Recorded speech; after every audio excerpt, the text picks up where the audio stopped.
عمر رضی اللہ تعالیٰ عنہ مسلمانوں کے خلیفہ بنے تو حضرت سعد بن ابی وقاص رضی اللہ تعالیٰ عنہ ملک شام میں فوجوں کے کمانڈر تھے، تو خلیفہ کی طرف سے کوئی نہ کوئی حکم آتا رہتا تھا سرکاری۔ تو ایک دن قاصد آیا بڑی تیزی سے مدینہ سے حکم لے کے، سعد بن وقاص رضی اللہ تعالیٰ عنہ کے نام۔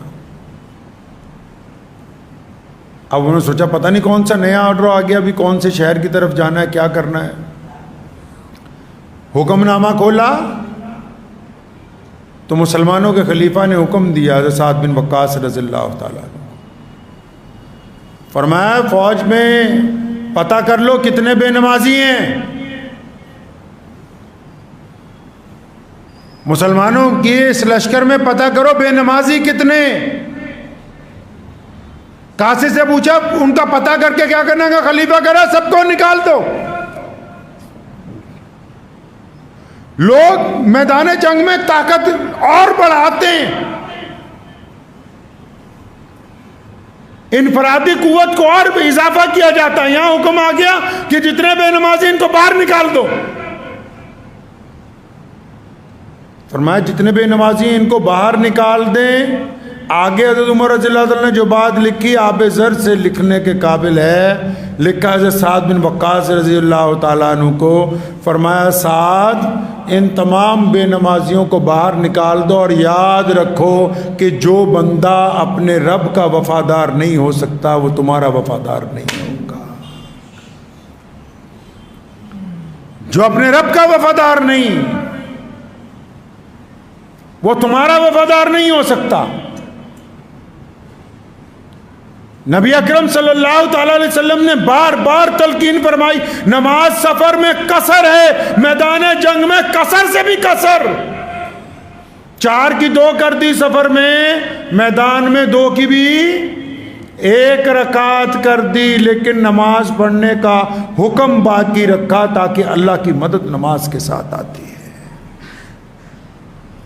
لیکن ان نمازیوں کے لیے نہیں ساتھ میں جو ہوں ہی بزدل، وہ سوچ رہے ہوں کہ صرف بس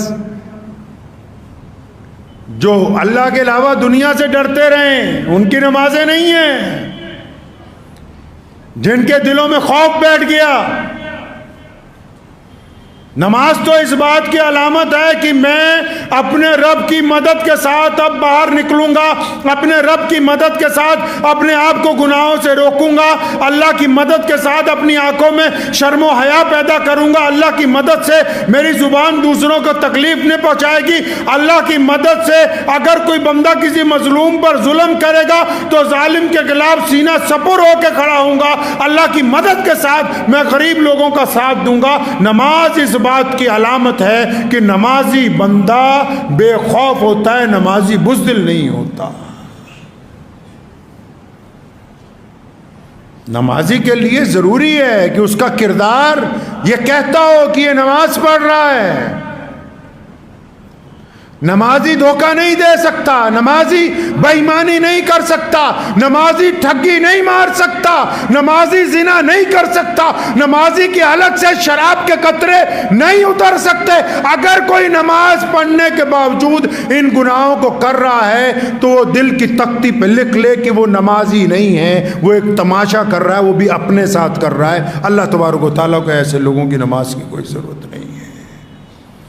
جو دوسروں کو دکھانے کے لیے نماز پڑھنا چاہتے ہیں، دوسروں کو جتلانے کے لیے نماز پڑھنا چاہتے ہیں، یا جو دوسروں کے اوپر اپنی برتری ثابت کرنے کے لیے نماز پڑھنا چاہتے ہیں، یہ نماز کی روح ہے۔ میں مانتا ہوں تمام کلمات نماز کے سیکھنا فرض ہے، لیکن یہ نماز کی روح ہے۔ جب تک روح کی تکمیل نہ ہو جائے، جب تک بندہ اللہ کے حضور کھڑا ہونے کے بعد یہ سمجھ نہ لے کہ میں اپنے رب کے حضور کھڑا ہو گیا ہوں، اب میں ہوں، میرا رب ہے، تب تک نماز کامل نہیں ہوتی، نماز اپنے معیار کو نہیں پہنچتی۔ نماز کوئی معمولی عبادت ہے جی؟